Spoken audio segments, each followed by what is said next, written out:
मैं इन्हें एक्सपोज कर रहा हूँ। मेरे एक भी प्रश्न का जवाब ये लोग नहीं दे पाए। खाली मुझे कहते थे कुरान पढ़ते हैं मौलाना है, कुरान पढ़ते हैं मौलाना है।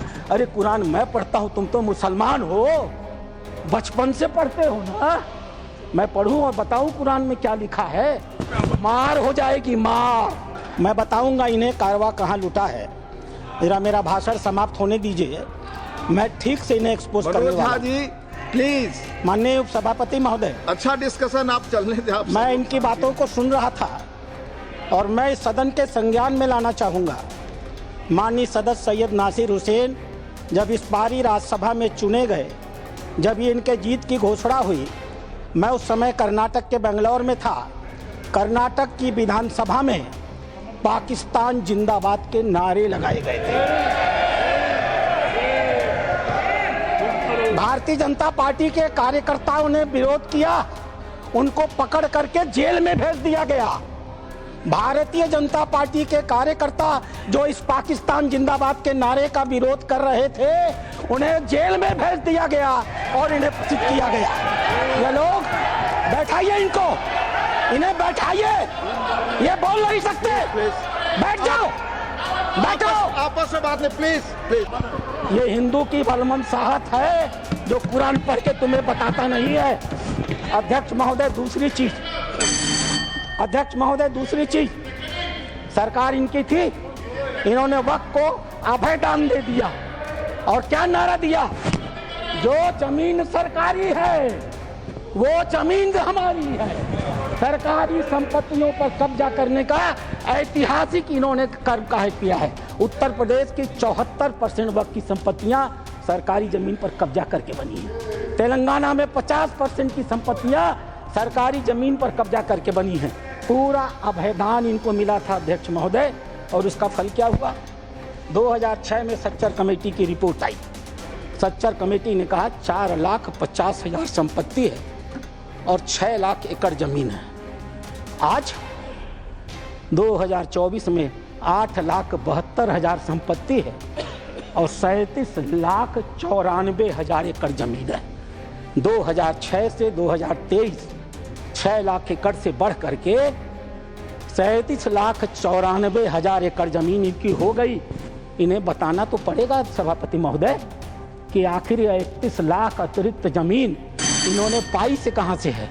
इन्हें उसका उदाहरण देना पड़ेगा। अध्यक्ष महोदय, जितना ये कांग्रेस के पहले वक्ता रहे हैं, जितना समय ये बोले हैं, मैं भी उतना ही समय बोलने वाला हूं। यह मेरा अधिकार है सभापति महोदय। मैं एक बात कहना चाहूंगा अध्यक्ष महोदय, इन्होंने चर्चा किया, कर्नाटक के हैं ये। मेरा भाषण समाप्त होने दीजिए, मैं ठीक से इन्हें एक्सपोज करने वाला हूं। मैं पढ़ूं और बताऊं कुरान में क्या लिखा है? मार हो जाएगी मार। ये हिंदू की बलमनसाहत है जो कुरान पढ़ के तुम्हें बताता नहीं है। सरकार इनकी थी, इन्होंने वक्त को अभय दान दे दिया और क्या नारा दिया? जो जमीन सरकारी है वो जमीन हमारी है। ये लोग बैठाइए, इन्हें बैठाइए, ये बोल नहीं सकते। बैठ जाओ, बैठो, आपस में बात नहीं, प्लीज। उत्तर प्रदेश की 74% वक्त की संपत्तियां सरकारी जमीन पर कब्जा करके बनी है। वक्फ अधिनियम की जो ही माननीय गृह मंत्री ने घोषणा किया, पूरे देश में तूफान आ गया। आश्चर्य होता है, वक्फ की घोषणा भी नहीं हुई, कानून सामने भी नहीं आए, विरोध शुरू हो गया। ये लोग भूल गए नरेंद्र मोदी किसी और मिट्टी के बने। आपके विरोध से वो डरने वाले नहीं थे। जैसे फिल्मों में गुंडे हुआ करते थे, जिस औरत पर हाथ रख दी वो औरत उनकी हो गई। इसी प्रकार से इन वक्फ बोर्डों ने भू माफियाओं की तरह काम किया।